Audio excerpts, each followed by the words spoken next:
ওং অখণ্ড সংহিতা বা শ্রী শ্রী স্বামী স্বরূপানন্দ পরমহংসদেবের উপদেশ বাণী, সপ্তদশ খণ্ড ও 24তম খণ্ড হইতে ক্রমান্বয়ে পাঠ। আজ 12ই জানুয়ারি। পৃথিবীর ইতিহাসে হিন্দু ধর্মের আলোড়নকারী এক যুবা মহাপুরুষ শ্রী শ্রী স্বামী বিবেকানন্দের শুভ জন্মদিবস।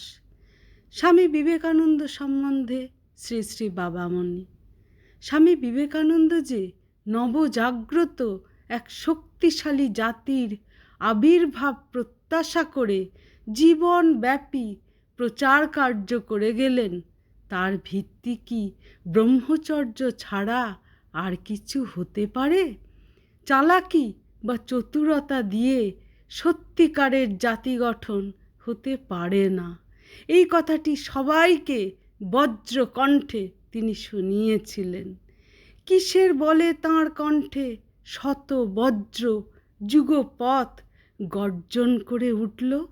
সে কি ব্রহ্মচর্যের নয়? জয় গুরু। একজন বলিলেন, স্বামী বিবেকানন্দকে হিন্দু জাতীয়বাদ বলা যায়। শ্রী শ্রী বাবামণি বলিলেন, এটাও বিভ্রান্ত মতবাদ। স্বামী বিবেকানন্দের মতো এমন নিখাদ, নিষ্কলঙ্ক, জ্বলন্ত স্বদেশপ্রেম অতীতে ভারতবর্ষে কারও ছিল না এবং এখনও কারোর নেই। তিনি হিন্দুর উন্নতি চাননি, তিনি ভারতবর্ষের উন্নতি চেয়েছেন। তিনি গেরুয়া পরে সন্ন্যাসী হয়েছিলেন বলেই তাঁর প্রতি নাসিকা কুঞ্চন একটা চূড়ান্ত অবিচার। তিনি হিন্দু গুরুকে মান্য করেছিলেন বলেই সাম্প্রদায়িক। একথা বলতে যাওয়া ঘোরতর মিথ্যাচার। যাদের স্বদেশপ্রেমে ঘাটতি আছে তারা ঈর্ষা প্রণোদিত হয়ে স্বামী বিবেকানন্দকে হেয় করার উদ্দেশ্যে এ সকল মিথ্যা অপবাদ প্রচার করেন বলে আমার ধারণা।